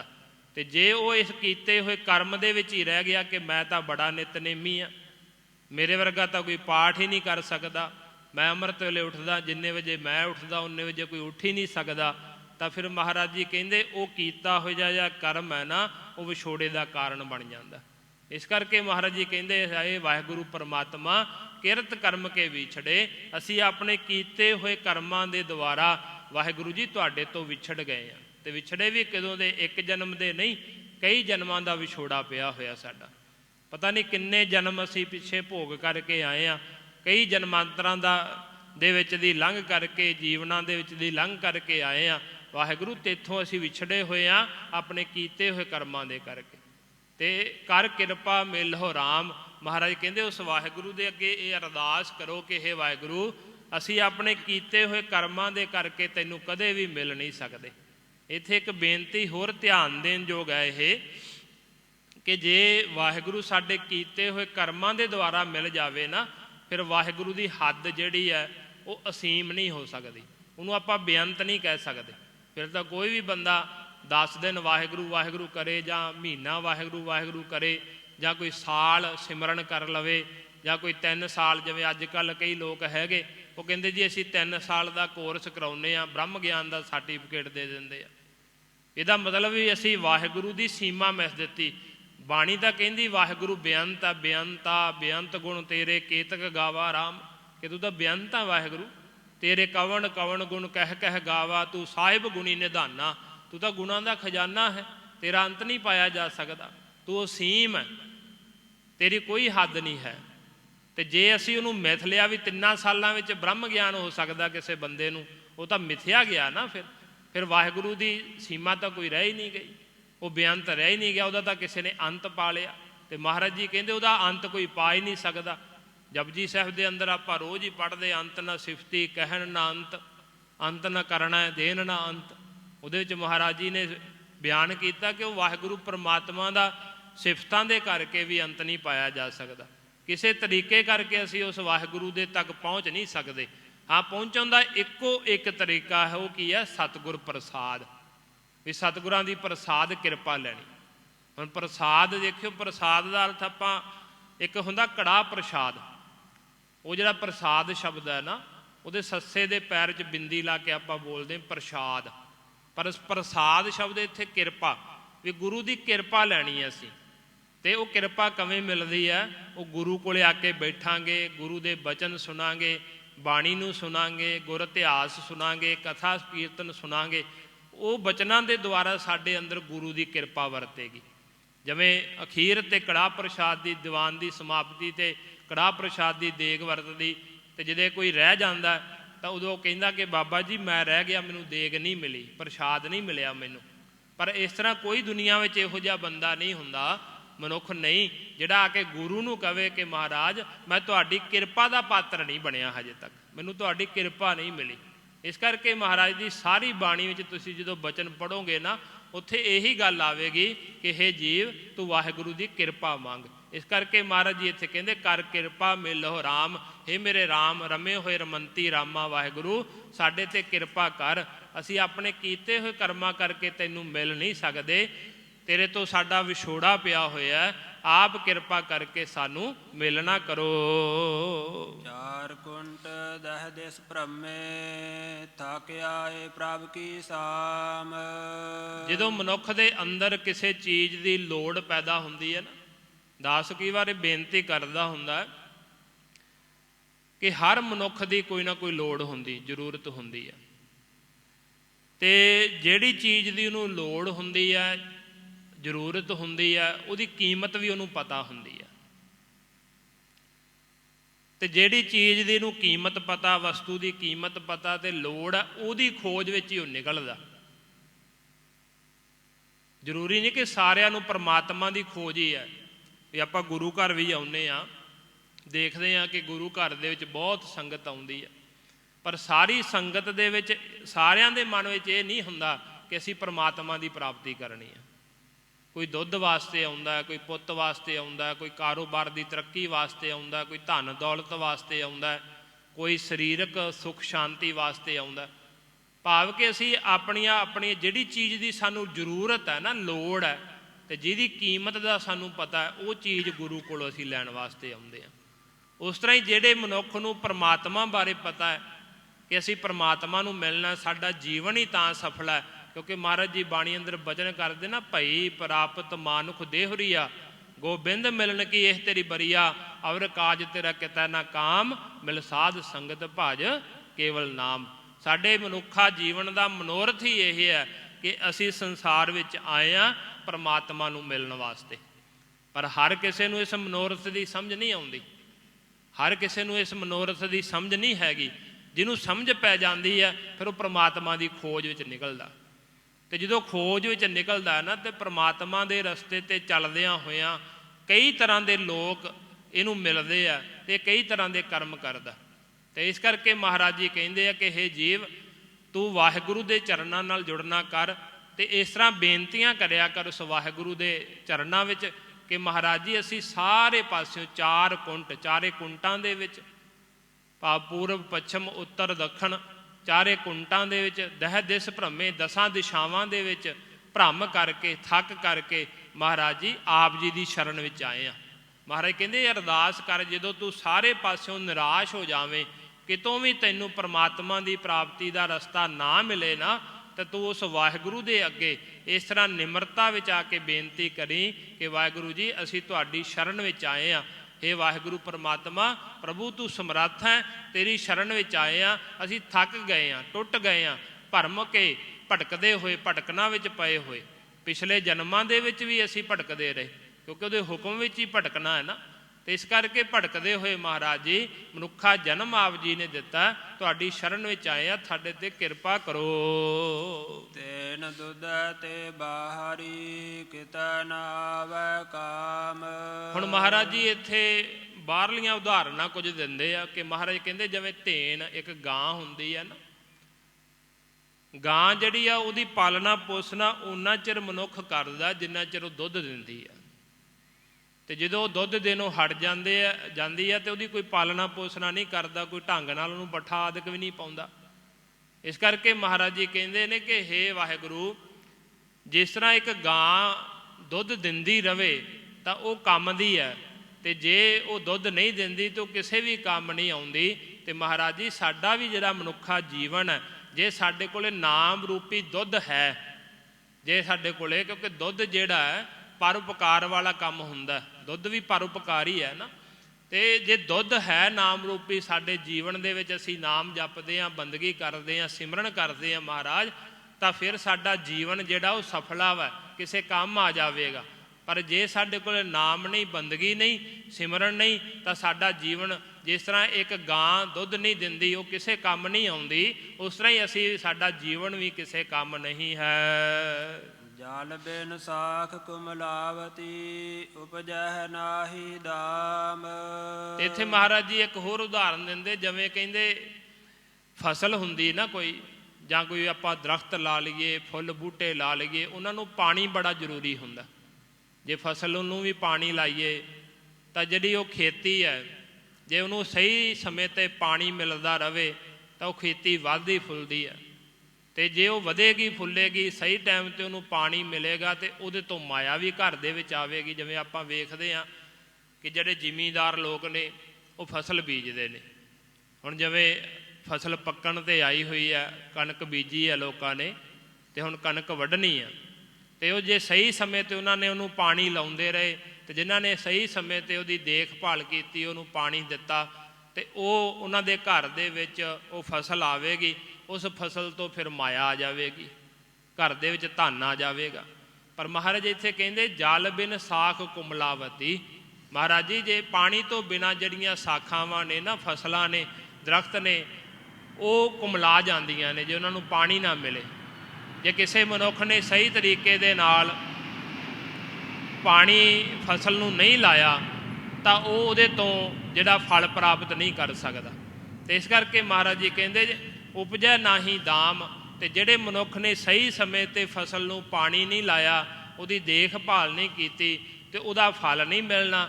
ਜੇ ਉਹ ਫਲ ਘਰ ਦੇ ਵਿੱਚ ਨਹੀਂ ਆਇਆ, ਅਨਾਜ ਘਰ ਵਿੱਚ ਨਹੀਂ ਆਇਆ, ਅਤੇ ਉਹਦੇ ਤੋਂ ਮੁੜ ਕੇ ਮਾਇਆ ਜਿਹੜੀ ਦਾਮ ਦਮੜੇ ਆ ਉਹ ਸਾਨੂੰ ਪ੍ਰਾਪਤ ਨਹੀਂ ਹੋਣੇ। ਇਸ ਕਰਕੇ ਮਹਾਰਾਜ ਜੀ ਕਹਿੰਦੇ ਨੇ ਕਿ ਹੇ ਜੀਵ, ਇਸ ਤਰ੍ਹਾਂ ਹੀ ਵਾਹਿਗੁਰੂ ਦਾ ਜਿਹੜਾ ਨਾਮ ਹੈ ਰੂਪੀ ਜਲ ਹੈ। ਪਹਿਲਾਂ ਮਹਾਰਾਜ ਜੀ ਨੇ ਦੁੱਧ ਦੀ ਗੱਲ ਕੀਤੀ, ਹੁਣ ਮਹਾਰਾਜ ਜੀ ਪਾਣੀ ਦੀ ਗੱਲ ਕਰਦੇ ਆ।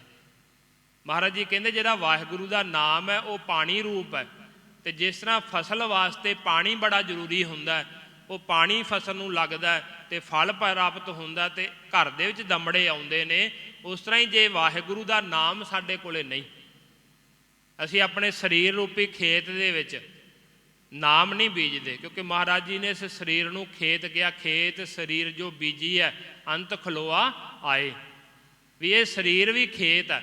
ਇਹਦੇ ਵਿੱਚ ਜੇ ਨਾਮ ਰੂਪੀ ਪਾਣੀ ਅਸੀਂ ਨਹੀਂ ਪਾਇਆ ਤਾਂ ਸਾਡੇ ਜਿਹੜੇ ਕਰਮ, ਸਾਡੇ ਅੰਦਰ ਜਿਹੜਾ ਫਲ ਲੱਗਣਾ, ਨਿਸ਼ਕਾਮ ਕਰਮਾਂ ਦਾ ਇੱਕ ਫਲ ਲੱਗੇਗਾ।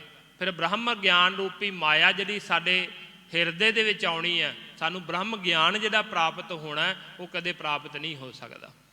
ਇਸ ਕਰਕੇ ਸਾਨੂੰ ਨਾਮ ਦੀ ਬੜੀ ਜ਼ਰੂਰਤ ਹੈ ਮਹਾਰਾਜ ਜੀ।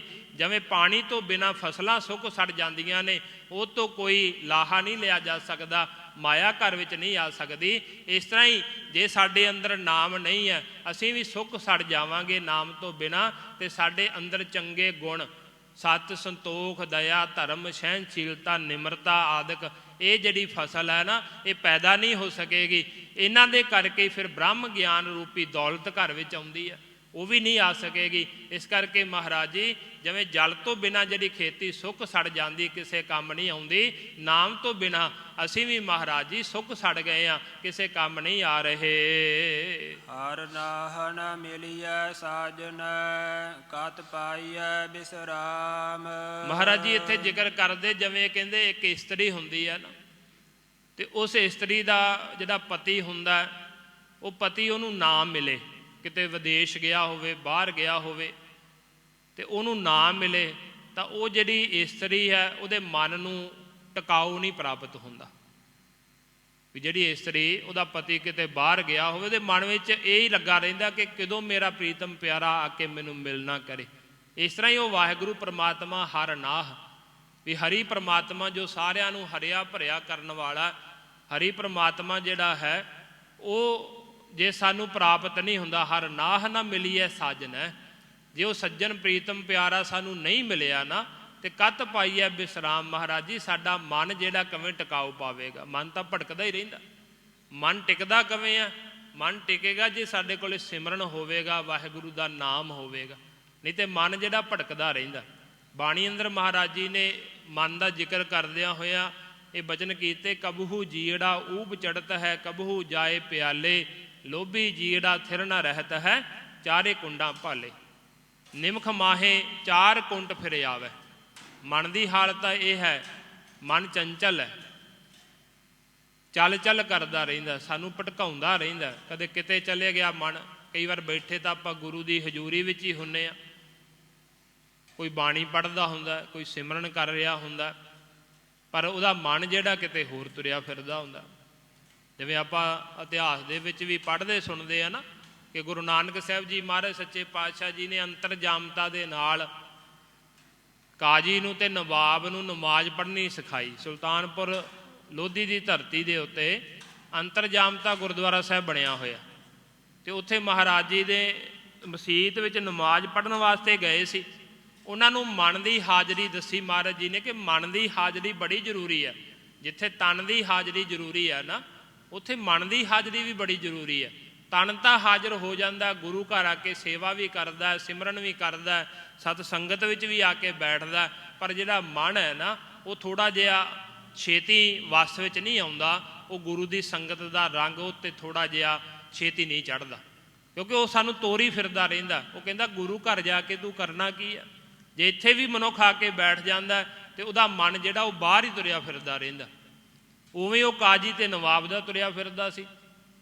ਮਹਾਰਾਜ ਜੀ ਨੂੰ ਕਹਿੰਦੇ ਤੁਸੀਂ ਸਾਡੇ ਨਾਲ ਨਮਾਜ਼ ਪੜ੍ਹੋ। ਸਤਿਗੁਰੂ ਜੀ ਕਹਿੰਦੇ ਜੇ ਸੱਚੀ ਨਮਾਜ਼ ਪੜ੍ਹੋਗੇ ਤਾਂ ਅਸੀਂ ਪੜ੍ਹਾਂਗੇ, ਹੁਣ ਨਮਾਜ਼ ਉਹਨਾਂ ਨੇ ਸ਼ੁਰੂ ਕੀਤੀ, ਕਾਜੀ ਨੇ ਵੀ ਅਤੇ ਨਵਾਬ ਨੇ ਵੀ। ਉਹ ਆਪਣਾ ਉਹ ਜਿਹੜੀ ਮਰਿਆਦਾ ਸੀ ਉਹਨਾਂ ਨੇ ਉਜੂ ਪਾ ਕੇ ਕੀਤਾ, ਹੱਥ ਮੂੰਹ ਧੋ ਕੇ ਨਮਾਜ਼ ਪੜ੍ਹਨੀ ਸ਼ੁਰੂ ਕੀਤੀ। ਝੁਕਦੇ ਨੇ, ਬੈਠਦੇ ਨੇ, ਗੋਡਿਆਂ ਪਰਨੇ ਹੁੰਦੇ ਨੇ ਆਪਣੀ ਮਰਿਆਦਾ ਦੇ ਅਨੁਸਾਰ। ਗੁਰੂ ਨਾਨਕ ਸਾਹਿਬ ਜੀ ਮਹਾਰਾਜ ਖੜ੍ਹੇ ਨੇ ਸਾਵਧਾਨ ਹੋ ਕੇ। ਜਦੋਂ ਉਹਨਾਂ ਨੇ ਨਮਾਜ਼ ਦੀ ਸਮਾਪਤੀ ਕੀਤੀ, ਉਹ ਨਵਾਬ ਅਤੇ ਕਾਜੀ ਮਹਾਰਾਜ ਜੀ ਨੂੰ ਕਹਿੰਦੇ ਆ ਕਿ ਨਾਨਕ ਤੂੰ ਸਾਡੇ ਨਾਲ ਨਮਾਜ਼ ਨਹੀਂ ਪੜ੍ਹੀ। ਸਤਿਗੁਰੂ ਜੀ ਉਹਨਾਂ ਨੂੰ ਕਹਿੰਦੇ ਆ ਕਿ ਪੜ੍ਹਦਾ ਕਿਹਦੇ ਨਾਲ, ਤੁਸੀਂ ਤਾਂ ਇੱਥੇ ਹੈ ਹੀ ਨਹੀਂ ਸੀ। ਉਹ ਕਹਿਣ ਲੱਗੇ ਅਸੀਂ ਤੁਹਾਡੇ ਸਾਹਮਣੇ ਸੀ, ਸਾਰੀ ਕਿਰਿਆ ਕੀਤੀ ਹੈ ਵਿਧੀ ਪੂਰਵਕ, ਜੋ ਸਾਡੀ ਮਰਿਆਦਾ ਹੈ ਉਹਦੇ ਅਨੁਸਾਰ ਅਸੀਂ ਨਮਾਜ਼ ਪੜ੍ਹੀ ਹੈ ਸਾਰੀ, ਤੁਸੀਂ ਕਹਿੰਦੇ ਆ ਇੱਥੇ ਹੈ ਹੀ ਨਹੀਂ ਸੀ।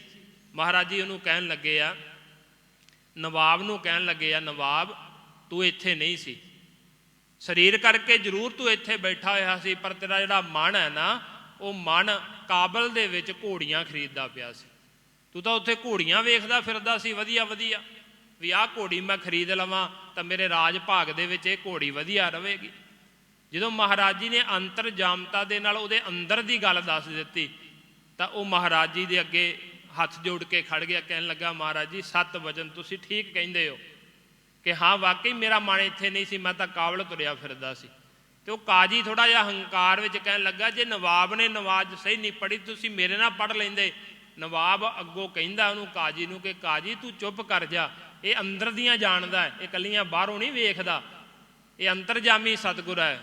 ਦਸਵੇਂ ਪਾਤਸ਼ਾਹ ਜੀ ਬਚਨ ਕਰਦੇ ਨਾ ਆਪਣੀ ਬਾਣੀ ਅੰਦਰ, ਘਟ ਘਟ ਕੇ ਅੰਤਰ ਕੀ ਜਾਣਤ, ਭਲੇ ਬੁਰੇ ਕੀ ਪੀਰ ਪਛਾਣਤ, ਕਿ ਉਹ ਸਾਰਿਆਂ ਦੇ ਅੰਦਰ ਦੀ ਜਾਣਦਾ। ਇਕੱਲਾ ਅਸੀਂ ਗੁਰੂ ਜਿਹੜਾ ਨਾ, ਹੋ ਸਕਦਾ ਵੀ ਆਪਾਂ ਇੱਥੇ ਜਿੰਨੇ ਬੈਠੇ ਹਾਂ ਤੁਸੀਂ ਮੇਰੇ ਬਾਰੇ ਨਹੀਂ ਜਾਣਦੇ, ਮੈਂ ਤੁਹਾਡੇ ਬਾਰੇ ਨਹੀਂ ਜਾਣਦਾ, ਬਾਹਰੋਂ ਸਿਰਫ ਅਸੀਂ ਇੱਕ ਦੂਜੇ ਨੂੰ ਵੇਖ ਕੇ ਜਾਣ ਸਕਦੇ ਹਾਂ, ਪਰ ਅੰਦਰ ਹਿਰਦੇ ਵਿੱਚ ਸਾਡੇ ਕੀ ਹੈ, ਨਾ ਤੁਸੀਂ ਜਾਣ ਸਕਦੇ ਨਾ ਮੈਂ ਜਾਣ ਸਕਦਾ। ਪਰ ਗੁਰੂ ਜਿਹੜਾ ਉਹ ਬਾਹਰੋਂ ਵੀ ਸਾਨੂੰ ਜਾਣਦਾ ਚੰਗੀ ਤਰ੍ਹਾਂ, ਵੀ ਬਾਹਰੋਂ ਅਸੀਂ ਕੀ ਹਾਂ, ਅਤੇ ਗੁਰੂ ਸਾਨੂੰ ਅੰਦਰੋਂ ਵੀ ਜਾਣਦਾ ਕਿ ਅੰਦਰੋਂ ਅਸੀਂ ਕੀ ਹਾਂ, ਸਾਡੇ ਅੰਦਰ ਕਿਸ ਤਰ੍ਹਾਂ ਦੀ ਭਾਵਨਾ ਹੈ, ਕਿਹੋ ਜਿਹੀ ਭਾਵਨਾ ਲੈ ਕੇ ਅਸੀਂ ਗੁਰੂ ਕੋਲ ਆਉਂਦੇ ਹਾਂ। ਅਤੇ ਗੁਰੂ ਮਹਾਰਾਜ ਜੀ ਨੂੰ ਉਹ ਕਾਜੀ ਕਹਿਣ ਲੱਗਾ ਮੇਰੇ ਨਾਲ ਪੜ੍ਹ ਲੈਂਦੇ। ਮਹਾਰਾਜ ਕਹਿੰਦੇ ਤੂੰ ਕਿਹੜਾ ਇੱਥੇ ਸੀ, ਤੇਰੇ ਘਰ ਦੇ ਵਿੱਚ ਇੱਕ ਖੂਹ ਹੈ, ਉਹਦੇ ਉੱਤੇ ਮੌਣ ਨਹੀਂ ਹੈਗੀ, ਉਹਦੇ ਉੱਤੇ ਬਨੇਰਾ ਨਹੀਂ ਬਣਿਆ ਹੋਇਆ, ਅਤੇ ਉੱਥੇ ਇੱਕ ਵਿਸ਼ੇਰਾ ਸੀ, ਤੂੰ ਖੁੱਲ੍ਹਾ ਛੱਡ ਕੇ ਆਇਆ, ਉਹਦੇ ਮਗਰ ਤੂੰ ਤੁਰਿਆ ਫਿਰਦਾ ਸੀ, ਕਿਤੇ ਖੂਹ ਵਿੱਚ ਨਾ ਡਿੱਗ ਪਵੇ। ਇੱਥੇ ਮਹਾਰਾਜ ਜੀ ਨੇ ਜੇ ਉਹਨੂੰ ਸੱਚੀ ਨਮਾਜ਼ ਪੜ੍ਹਨੀ ਸਿਖਾਈ, ਅਤੇ ਮਹਾਰਾਜ ਜੀ ਨੇ ਸਾਨੂੰ ਵੀ ਉਹ ਸਾਖੀ ਦੁਆਰਾ ਸਿੱਖਿਆ ਦਿੱਤੀ ਕਿ ਹੇ ਜੀਵ, ਜਦੋਂ ਤੂੰ ਬਾਣੀ ਪੜ੍ਹਨੀ ਹੈ ਨਾ, ਪਰਮਾਤਮਾ ਦਾ ਨਾਮ ਜਪਣਾ, ਤੇਰਾ ਮਨ ਜਿਹੜਾ ਉਹ ਹਾਜ਼ਰ ਜ਼ਰੂਰ ਹੋਣਾ ਚਾਹੀਦਾ, ਮਨ ਹਾਜ਼ਰ ਜ਼ਰੂਰ ਹੋਣਾ ਚਾਹੀਦਾ। ਪਰ ਕਈ ਲੋਕ ਕਹਿ ਦਿੰਦੇ ਜੀ ਮਨ ਦੀ ਹਾਜ਼ਰੀ ਜ਼ਰੂਰੀ ਹੈ, ਅਤੇ ਫਿਰ ਤਨ ਗੁਰੂ ਘਰ ਲੈ ਕੇ ਕਿਉਂ ਜਾਣਾ? ਕਿਉਂਕਿ ਜਿਹੜਾ ਮਨ ਹੈ ਨਾ ਸਾਡਾ, ਇਹ ਮਨ ਜਿਹੜਾ ਕਿਤੇ ਤਾਂ ਤਨ ਦੀ ਸੰਗਤ ਕਰਦਾ, ਸਰੀਰ ਦੀ ਸੰਗਤ ਕਰਦਾ, ਸਰੀਰ ਦੀ ਗੱਲ ਮੰਨਦਾ, ਕਿਤੇ ਕਿਤੇ ਸਰੀਰ ਨੂੰ ਆਪਣੀ ਗੱਲ ਮਨਾਉਂਦਾ। ਵੈਸੇ ਜ਼ਿਆਦਾਤਰ ਮਨ ਜਿਹੜਾ ਉਹ ਸਰੀਰ ਨੂੰ ਆਪਣੀ ਹੀ ਗੱਲ ਮਨਾਉਂਦਾ ਰਹਿੰਦਾ, ਸਰੀਰ ਨੂੰ ਲਈ ਫਿਰਦਾ, ਪਰ ਕਿਤੇ ਕਿਤੇ ਸਰੀਰ ਦੀ ਵੀ ਗੱਲ ਮੰਨਦਾ। ਇਸ ਕਰਕੇ ਮਹਾਰਾਜ ਜੀ ਨੇ ਕਿਹਾ ਜੇ ਤੇਰਾ ਸਰੀਰ ਗੁਰੂ ਘਰ ਆਵੇਗਾ ਨਾ, ਰੋਜ਼ ਗੁਰੂ ਘਰ ਆਵੇਗਾ, ਅੰਮ੍ਰਿਤ ਵੇਲੇ ਉੱਠ ਕੇ ਆ ਕੇ ਇਸ਼ਨਾਨ ਪਾਣੀ ਕਰਕੇ, ਨਿਤਨੇਮ ਕਰਕੇ, ਬਾਣੀ ਪੜ੍ਹੇਗਾ, ਗੁਰੂ ਦੇ ਦਰਸ਼ਨ ਕਰੇਗਾ, ਗੁਰੂ ਘਰ ਆ ਕੇ ਸੇਵਾ ਕਰੇਗਾ, ਜਿਵੇਂ ਜਿਵੇਂ ਤੇਰਾ ਸਰੀਰ ਆਉਣਾ ਗੁਰੂ ਘਰੇ ਸ਼ੁਰੂ ਹੋ ਗਿਆ, ਹੌਲੀ ਹੌਲੀ ਮਨ ਨੂੰ ਵੀ ਆਦਤ ਪੈ ਜਾਊਗੀ, ਸਰੀਰ ਦੇ ਮਗਰ ਮਨ ਵੀ ਚੱਲਣ ਲੱਗ ਪੈਂਦਾ। ਤਾਂ ਸਾਨੂੰ ਮਹਾਰਾਜ ਜੀ ਨੇ ਮਰਿਆਦਾ ਦਿੱਤੀ ਹੈ ਕਿ ਭਾਈ ਅੰਮ੍ਰਿਤ ਵੇਲੇ ਉੱਠਿਆ ਕਰ, ਇਸ਼ਨਾਨ ਕਰ, ਬਾਣੀ ਪੜ੍ਹ, ਸਿਮਰਨ ਕਰਿਆ ਕਰ, ਗੁਰੂ ਘਰ ਆਇਆ ਕਰ, ਸਤਸੰਗਤ ਕਰਿਆ ਕਰ, ਸੇਵਾ ਕਰਿਆ ਕਰ, ਸਿਮਰਨ ਕਰਿਆ ਕਰ, ਹੌਲੀ ਹੌਲੀ ਤੇਰਾ ਮਨ ਵੀ ਸਰੀਰ ਦੇ ਨਾਲ ਤੁਰਨਾ ਸ਼ੁਰੂ ਹੋ ਜਾਵੇਗਾ। ਇਸ ਕਰਕੇ ਮਹਾਰਾਜ ਜੀ ਕਹਿੰਦੇ ਨੇ ਕਿ ਹੇ ਵਾਹਿਗੁਰੂ, ਜੇ ਸਾਡੇ ਕੋਲ ਨਾਮ ਨਹੀਂ, ਬੰਦਗੀ ਨਹੀਂ, ਤਾਂ ਸਾਡਾ ਮਨ ਟਿਕਾਓ ਵਿੱਚ ਨਹੀਂ ਹੁੰਦਾ। ਜਿਸ ਤਰ੍ਹਾਂ ਇੱਕ ਇਸਤਰੀ ਦਾ ਪਤੀ ਕਿਤੇ ਬਾਹਰ ਵਿਦੇਸ਼ ਗਿਆ ਹੋਵੇ, ਉਹਦੇ ਬਿਨਾਂ ਉਹ ਜਿਹੜਾ ਹੈ ਟਿਕਾਓ ਨਹੀਂ ਪਾਉਂਦੀ, ਉਹਦਾ ਮਨ ਨਹੀਂ ਟਿਕਦਾ। ਇਸ ਤਰ੍ਹਾਂ ਹੀ ਜਿਨ੍ਹਾਂ ਕੋਲੇ ਵਾਹਿਗੁਰੂ ਪਰਮਾਤਮਾ ਦਾ ਸਿਮਰਨ ਨਹੀਂ, ਬੰਦਗੀ ਨਹੀਂ, ਉਹਨਾਂ ਦਾ ਵੀ ਜਿਹੜਾ ਮਨ ਹੈ ਕਿਤੇ ਟਿਕਾਓ ਦੇ ਵਿੱਚ ਨਹੀਂ ਹੁੰਦਾ ਹੈ। ਜਿਤ ਘਰ ਹਰ ਕੰਤ ਨਾ ਪ੍ਰਗਟਈ, ਪਾਠ ਨਗਰ ਸੇ ਗਰਾਮ। ਮਹਾਰਾਜ ਜੀ ਇੱਥੇ ਜ਼ਿਕਰ ਕਰਦੇ ਜਿਵੇਂ ਇੱਕ ਇਸਤਰੀ ਦਾ ਪਤੀ ਕਿਤੇ ਬਾਹਰ ਗਿਆ ਹੋਵੇ ਅਤੇ ਉਹਨੂੰ ਪ੍ਰਗਟ ਹੋ ਕੇ ਮਿਲੇ ਨਾ, ਆ ਕਰਕੇ ਮਿਲੇ ਨਾ, ਉਹਦੇ ਵਾਸਤੇ ਜਿੰਨੇ ਵੀ ਨਗਰ ਹੁੰਦੇ ਆ, ਗ੍ਰਾਮ ਹੁੰਦੇ, ਉਹਨੂੰ ਭੱਠ ਹੀ ਦਿਸਦੇ ਆ, ਸੜਦੇ ਬਲਦੇ ਦਿਸਦੇ, ਉਹਨੂੰ ਚੰਗੇ ਨਹੀਂ ਲੱਗਦੇ, ਕਿਉਂਕਿ ਉਹਦੇ ਕੋਲ ਆਪਣਾ ਪ੍ਰੀਤਮ ਪਿਆਰਾ ਹੀ ਨਹੀਂ ਹੈ, ਤਾਂ ਉਹਦੇ ਵਾਸਤੇ ਸਾਰਾ ਨਗਰ ਹੀ ਸੜਿਆ ਬਲਿਆ ਹੁੰਦਾ। ਇਸ ਤਰ੍ਹਾਂ ਹੀ ਮਹਾਰਾਜ ਜੀ ਕਹਿੰਦੇ ਜਿਨ੍ਹਾਂ ਦੇ ਹਿਰਦੇ ਰੂਪੀ ਘਰ ਦੇ ਵਿੱਚ ਵਾਹਿਗੁਰੂ ਪਰਮਾਤਮਾ ਪ੍ਰਗਟ ਨਹੀਂ ਹੋਇਆ, ਹੈ ਤਾਂ ਸਾਡੇ ਅੰਦਰ ਹੀ ਹੈ ਨਾ ਉਹ ਕੰਤ ਮਾਲਕ ਸਾਡਾ, ਵਾਹਿਗੁਰੂ ਹੈ ਸਾਰਿਆਂ ਦੇ ਅੰਦਰ। ਮਹਾਰਾਜ ਦੀ ਬਾਣੀ ਕਹਿੰਦੀ ਹੈ, ਸਤਿਗੁਰਾਂ ਦੇ ਬਚਨ ਆਪਾਂ ਇਹ ਪੜ੍ਹਦੇ ਸੁਣਦੇ ਆ ਨਾ, ਘਟ ਘਟ ਮੈਂ ਹਰਿ ਜੂ ਬਸੈ ਸੰਤਨ ਕਹਿਓ ਪੁਕਾਰ। ਜਾਂ ਇਹ ਵੀ ਬਚਨ ਆਪਾਂ ਮਹਾਰਾਜ ਜੀ ਦੇ ਪੜ੍ਹਦੇ ਆ, ਸਤਿਗੁਰੂ ਜੀ ਕਹਿੰਦੇ ਕਿ ਵਾਹਿਗੁਰੂ ਪਰਮਾਤਮਾ ਜਿੱਥੇ ਕਿੱਥੇ ਵੀ ਅਸੀਂ ਦੇਖਦੇ ਹਾਂ, ਜਹ ਜਹ ਪੇਖੋ ਤਹ ਹਜੂਰ, ਦੂਰ ਕਤਹੁ ਨਾ ਜਾਈ, ਰਵ ਰਹਿਆ ਸਰਬੱਤਰ ਮੈਂ ਮਨ ਸਦਾ ਧਿਆਈ। ਕਿ ਹਰ ਜਗ੍ਹਾ ਦੇ ਉੱਤੇ ਉਹ ਸਾਰਿਆਂ ਜੀਵਾਂ ਦੇ ਵਿੱਚ, ਪਰ ਉਹ ਹੈ ਸਾਡੇ ਸਾਰਿਆਂ ਦੇ ਅੰਦਰ, ਪਰ ਅਸੀਂ ਉਹਨੂੰ ਪ੍ਰਗਟ ਨਹੀਂ ਕਰ ਸਕੇ। ਤੇ ਮਹਾਰਾਜ ਜੀ ਕਹਿੰਦੇ ਜਿਹਨੇ ਵਾਹਿਗੁਰੂ ਨੂੰ ਆਪਣੇ ਅੰਦਰ ਪ੍ਰਗਟ ਨਹੀਂ ਕੀਤਾ ਹੈ ਉਹ ਗੁਪਤ ਹੈ, ਪਰ ਉਹਨੂੰ ਪ੍ਰਗਟ ਨਹੀਂ ਕੀਤਾ ਜਿਸ ਮਨੁੱਖ ਨੇ ਆਪਣੇ ਹਿਰਦੇ ਰੂਪੀ ਘਰ ਦੇ ਵਿੱਚ ਭੱਠ ਨਗਰ ਸੇ ਗ੍ਰਾਮ, ਉਹਦੇ ਵਾਸਤੇ ਸਾਰੀ ਦੁਨੀਆ, ਉਹਦਾ ਜਿਹੜਾ ਹਿਰਦਾ ਵਾ, ਉਹਦੇ ਜਿਹੜੇ ਮਨ ਇੰਦਰੇ ਆ, ਉਹ ਸਾਰੇ ਭੱਠ ਦੇ ਵਾਂਗੂ ਸੜਦੇ ਰਹਿੰਦੇ ਆ। ਭਾਵ ਉਹਦੇ ਅੰਦਰ ਈਰਖਾ ਹੋਵੇਗੀ, ਸਾੜਾ ਹੋਵੇਗਾ, ਕਾਮ ਹੋਵੇਗਾ, ਕ੍ਰੋਧ ਹੋਵੇਗਾ, ਲੋਭ ਹੋਵੇਗਾ, ਲਾਲਚ ਹੋਵੇਗਾ। ਇਹਨਾਂ ਵਿਕਾਰਾਂ ਦੇ ਵਿੱਚ ਹੀ ਉਹ ਸੜਦਾ ਰਹਿੰਦਾ, ਜਿਹਦੇ ਹਿਰਦੇ ਵਿੱਚ ਵਾਹਿਗੁਰੂ ਪਰਮਾਤਮਾ ਪ੍ਰਗਟ ਨਹੀਂ ਹੋਇਆ। ਸ਼ਰਾਬ ਸੀਗਾਰ ਤੰਬੋਲ ਰਸ, ਸਨ ਦੇਹੀ ਸਭ ਖਾਮ। ਮਹਾਰਾਜ ਜੀ ਕਹਿੰਦੇ ਜਿਵੇਂ ਇੱਕ ਇਸਤਰੀ ਸ਼ਿੰਗਾਰ ਕਰਦੀ ਹੈ, ਪਰ ਉਹਦਾ ਪਤੀ ਉਹਦੇ ਕੋਲ ਨਹੀਂ, ਤੇ ਉਹਦੇ ਕੀਤੇ ਹੋਏ ਸ਼ਿੰਗਾਰ, ਖਾਧੇ ਹੋਏ ਪਾਨ ਆਦਿਕ ਮੂੰਹ 'ਚ ਸੁਗੰਧੀਆਂ ਆਉਣ ਵਾਸਤੇ ਉਹ ਕਿਸੇ ਵੀ ਕੰਮ ਨਹੀਂ ਹੁੰਦੇ, ਉਹ ਕੱਚੇ ਹੀ ਹੁੰਦੇ ਆ। ਇਸ ਤਰ੍ਹਾਂ ਹੀ ਜਿੰਨਾ ਚਿਰ ਮਨੁੱਖ ਦੇ ਅੰਦਰ ਸ਼ਰਧਾ ਨਹੀਂ, ਭਾਵਨਾ ਨਹੀਂ, ਵਾਹਿਗੁਰੂ ਦੇ ਪ੍ਰਤੀ ਪਿਆਰ ਨਹੀਂ ਪੈਦਾ ਹੋਇਆ, ਉਹ ਵਾਹਿਗੁਰੂ ਅੰਦਰ ਪ੍ਰਗਟ ਨਹੀਂ ਹੋਇਆ, ਤੇ ਜਿੰਨੇ ਵੀ ਦੇਹੀ ਦੇ ਕੀਤੇ ਹੋਏ ਸ਼ਿੰਗਾਰ ਆਦਿਕ ਨੇ ਨਾ, ਉਹ ਸਾਰੇ ਜਿਹੜੇ ਵਿਅਰਥੇ ਚਲੇ ਜਾਂਦੇ, ਉਹ ਕੱਚੇ ਰਹਿ ਜਾਂਦੇ ਆ। ਸਫਲੇ ਤਾਂ ਹੀ ਨੇ ਜੇ ਸਾਡੇ ਅੰਦਰ ਵਾਹਿਗੁਰੂ ਪਰਮਾਤਮਾ ਦੀ ਪ੍ਰੀਤੀ ਪ੍ਰੇਮ ਪੈਦਾ ਹੋ ਗਿਆ। ਬਾਣੀ ਪੜ੍ਹਨ ਦਾ ਲਾਭ, ਸੇਵਾ ਕਰਨ ਦਾ ਲਾਭ, ਸਤ ਸੰਗਤ ਕਰਨ ਦਾ ਲਾਭ ਸਾਨੂੰ ਤਾਂ ਜੇ ਸਾਡੇ ਅੰਦਰ ਪਿਆਰ ਪੈਦਾ ਹੋ ਜਾਵੇ ਵਾਹਿਗੁਰੂ ਦਾ। ਉਹਦਾ ਲਾਭ ਸਾਨੂੰ ਤਾਂ ਜੇ ਵਾਹਿਗੁਰੂ ਸਾਡੇ ਅੰਦਰ ਪ੍ਰਗਟ ਹੋ ਜਾਵੇ। ਬਾਣੀ ਪੜ੍ਹਦੇ ਹਾਂ ਅਸੀਂ, ਸਿਮਰਨ ਕਰਦੇ ਹਾਂ ਅਸੀਂ, ਪਰ ਉਹ ਵਾਹਿਗੁਰੂ ਪਰਮਾਤਮਾ ਹਜੇ ਪ੍ਰਗਟ ਨਹੀਂ ਹੋਇਆ। ਸਾਡੇ ਅੰਦਰ ਉਵੇਂ ਹੀ ਈਰਖਾ ਪਈ ਹੈ, ਉਵੇਂ ਹੀ ਲਾਲਚ ਪਿਆ ਹੋਇਆ, ਉਵੇਂ ਹੀ ਕਾਮ, ਕ੍ਰੋਧ, ਲੋਭ, ਹੰਕਾਰ ਵਿੱਚ ਫਸੇ ਹੋਏ ਹਾਂ। ਅਸੀਂ ਆਪਣੇ ਬਾਰੇ ਚੰਗਾ ਸੋਚਦੇ ਹਾਂ, ਗੁਆਂਢੀਆਂ ਬਾਰੇ ਮਾੜਾ ਸੋਚੀ ਜਾਂਦੇ ਹਾਂ। ਜਾਂ ਕਿਸੇ ਨੂੰ ਤਰੱਕੀ ਕਰਦਾ ਵੇਖਦੇ ਹਾਂ, ਉਹ ਤਰੱਕੀ ਕਰਦਾ ਮਨੁੱਖ ਤਰੱਕੀ ਕਰਦੇ ਨੂੰ ਵੇਖ ਕੇ ਮਨ 'ਚ ਸਾੜਾ ਬਣਾਈ ਬੈਠੇ ਹਾਂ ਵੀ ਇਹ ਤਰੱਕੀ ਕਿਉਂ ਕਰੀ ਜਾਂਦਾ। ਇੱਕ ਪਾਸੇ ਅਸੀਂ ਬਾਣੀ ਵੀ ਪੜ੍ਹੀ ਜਾਂਦੇ ਹਾਂ। ਇਸ ਕਰਕੇ ਮਹਾਰਾਜ ਜੀ ਕਹਿੰਦੇ ਆ ਜੇ ਅਸੀਂ ਬਾਣੀ ਪੜ੍ਹਦੇ ਹਾਂ, ਸਿਮਰਨ ਕਰਦੇ ਹਾਂ ਵੀ, ਸਾਡੇ ਅੰਦਰ ਵਾਹਿਗੁਰੂ ਨਾਲ ਪਿਆਰ ਨਹੀਂ ਪੈਦਾ ਹੋਇਆ, ਦੁਨੀਆ ਨਾਲ ਪਿਆਰ ਨਹੀਂ ਪੈਦਾ ਹੋਇਆ, ਫਿਰ ਬਾਹਰੋਂ ਕੀਤੇ ਹੋਏ ਧਾਰਮਿਕ ਕਰਮ ਜਿਹੜੇ ਨੇ, ਕੀਤੇ ਹੋਏ ਸਾਡੇ ਸ਼ਿੰਗਾਰ, ਉਹ ਕੱਚੇ ਹੀ ਨੇ। ਇਸ ਦੇਹੀ ਦੇ ਜਿੰਨੇ ਵੀ ਕੀਤੇ ਹੋਏ ਅਸੀਂ ਸ਼ਿੰਗਾਰ ਨੇ, ਭਾਵ ਕੋਈ ਕਰਮ ਕੀਤੇ ਜਿੰਨੇ ਵੀ ਅਸੀਂ, ਉਹ ਮਹਾਰਾਜ ਜੀ ਕਹਿੰਦੇ ਖਾਮ ਕੱਚੇ ਰਹਿ ਜਾਂਦੇ ਹਨ। ਪ੍ਰਭ ਸੁਆਮੀ ਕੰਤ ਵਿਹੂਣੀਆ, ਮੀਤ ਸੱਜਣ ਸਭ ਜਾਮ। ਕਹਿੰਦੇ ਜਿਵੇਂ ਇੱਕ ਇਸਤਰੀ ਨੂੰ ਆਪਣੇ ਪਤੀ ਤੋਂ ਬਿਨਾਂ ਕੁਝ ਵੀ ਚੰਗਾ ਨਹੀਂ ਲੱਗਦਾ ਹੁੰਦਾ, ਉਹਨੂੰ ਜਿੰਨੇ ਵੀ ਰਿਸ਼ਤੇਦਾਰ ਭਾਵੇਂ ਕਿੰਨੇ ਵੀ ਉਹਦੇ ਕੋਲ ਬੈਠੇ ਹੋਣ, ਉਹਦੇ ਸਕੇ ਸੰਬੰਧੀ ਬੈਠੇ ਹੋਣ, ਉਹ ਸਾਰੇ ਉਹਨੂੰ ਜਮਦੂਤ ਹੋ ਕੇ ਲੱਗਦੇ ਨੇ, ਕਿਉਂਕਿ ਉਹਦਾ ਪਿਆਰਾ ਪ੍ਰੀਤਮ ਉਹਦੇ ਕੋਲ ਨਹੀਂ ਹੁੰਦਾ। ਇਸ ਤਰ੍ਹਾਂ ਹੀ ਮਹਾਰਾਜ ਜੀ ਕਹਿੰਦੇ ਪ੍ਰਭ ਸੁਆਮੀ ਕੰਤ ਵਿਹੂਣੀਆਂ, ਕਹਿੰਦੇ ਜਿਹੜਾ ਪ੍ਰਭੂ ਉਹ ਸਾਡਾ ਸੁਆਮੀ ਮਾਲਕ ਹੈ, ਉਹ ਸਾਡਾ ਕੰਤ ਖਸਮ ਆ, ਉਹਦੇ ਤੋਂ ਵਿਹੂਣੇ ਆ ਅਸੀਂ ਜਿੰਨੇ ਵੀ ਜੀਵ, ਜਿਨ੍ਹਾਂ ਨੇ ਉਸ ਵਾਹਿਗੁਰੂ ਨੂੰ ਪ੍ਰਾਪਤ ਨਹੀਂ ਕੀਤਾ ਨਾ, ਉਹ ਮੀਤ ਸੱਜਣ ਸਭ ਜਾਮ। ਤੇ ਹੋਰ ਜਿੰਨੇ ਵੀ ਅਸੀਂ ਮਿੱਤਰ ਆ ਆਪਣੇ ਸੱਜਣ ਆਦਿਕ ਬਣਾਏ ਹੋਏ ਆ, ਉਹ ਸਾਨੂੰ ਜਮਦੂਤ ਹੀ ਹੋ ਕਰਕੇ ਮਿਲਦੇ ਨੇ। ਉਹਨਾਂ ਦਾ ਕੋਈ ਲਾਭ ਨਹੀਂ ਹੁੰਦਾ ਬਹੁਤੇ ਮਿੱਤਰ ਬਣਾ ਲੈਣ ਦਾ। ਮਹਾਰਾਜ ਜੀ ਕਹਿੰਦੇ ਜੇ ਮਿੱਤਰ ਬਣਾਉਣਾ ਤਾਂ ਉਸ ਵਾਹਿਗੁਰੂ ਪਰਮਾਤਮਾ ਨੂੰ ਮਿੱਤਰ ਬਣਾ, ਉਸ ਵਾਹਿਗੁਰੂ ਨੂੰ ਸੱਜਣ ਬਣਾ। ਉਹ ਸੱਜਣ ਸਦਾ ਰਹਿਣ ਵਾਲਾ ਹੈ। ਸੱਜਣ ਤਾਂ ਹੁਣ ਸੱਜਣ ਠੱਗ ਵੀ ਸੀ, ਉਹਨੇ ਕੀ ਮੰਦਿਰ ਵੀ ਬਣਾਇਆ ਹੋਇਆ ਸੀ, ਮਸੀਤ ਵੀ ਬਣਾਈ ਸੀ, ਲੋਕਾਂ ਦੇ ਰਹਿਣ ਵਾਸਤੇ ਸਰਾਂ ਵੀ ਬਣਾਈ ਹੋਈ ਸੀ। ਕੋਈ ਆਉਂਦਾ ਸੀ ਤੇ ਉਹਨੂੰ ਸਰਾਂ ਵੀ ਦਿੰਦਾ, ਵਧੀਆ ਪ੍ਰਸ਼ਾਦਾ ਪਾਣੀ ਵੀ ਛਕਾਉਂਦਾ, ਨਾਂ ਵੀ ਉਹਨੇ ਸੱਜਣ ਵਧੀਆ ਆਪਣਾ ਰਖਾਇਆ ਹੋਇਆ।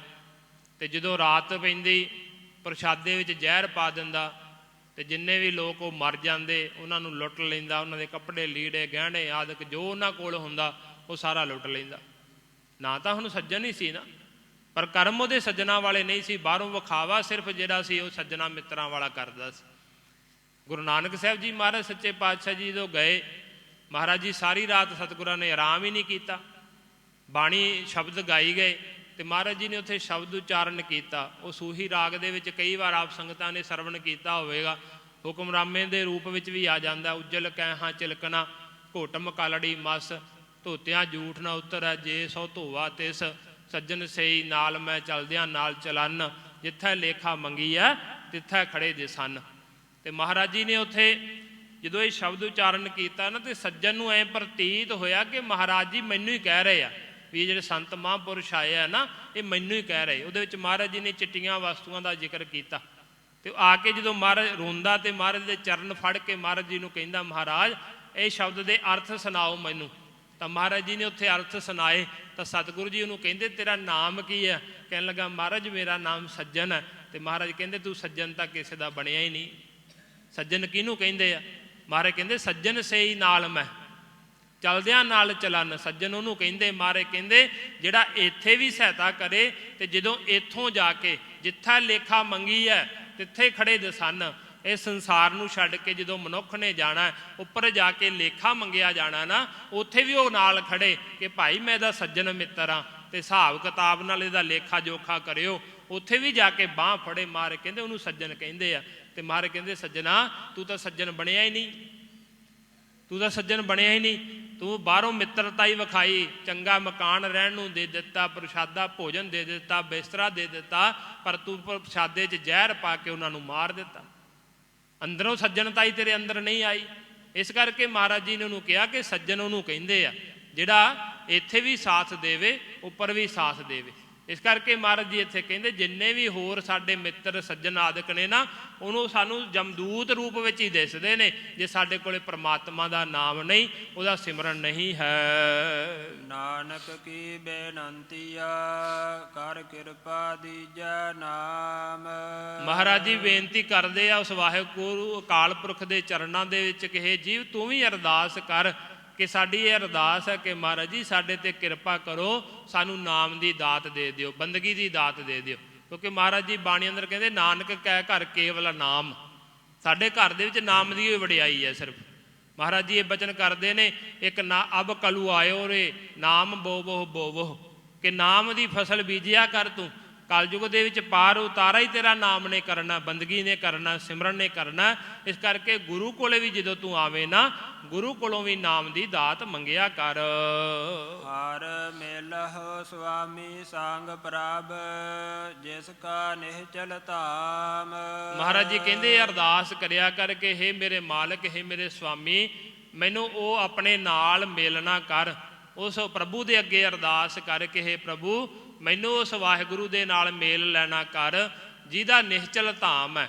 ਵੀ ਤੇਰਾ ਜਿਹੜਾ ਧਾਮ ਘਰ ਹੈ ਨਾ, ਉਹ ਨਿਹਚਲ ਹੈ, ਸਦਾ ਰਹਿਣ ਵਾਲਾ ਹੈ, ਉਹ ਕਦੇ ਵੀ ਜਾਣ ਵਾਲਾ ਨਹੀਂ। ਤੇਰਾ ਜਿਹੜਾ ਟਿਕਾਣਾ ਹੈ ਨਾ, ਸਦਾ ਰਹਿਣ ਵਾਲਾ। ਜਿਹੜੇ ਨਾਮ ਜਪਦੇ ਨੇ, ਬੰਦਗੀ ਕਰਦੇ ਨੇ, ਸਿਮਰਨ ਕਰਦੇ ਨੇ, ਉਹਨਾਂ ਦਾ ਟਿਕਾਣਾ ਸਦਾ ਸਦਾ ਵਾਸਤੇ ਬਣ ਜਾਂਦਾ।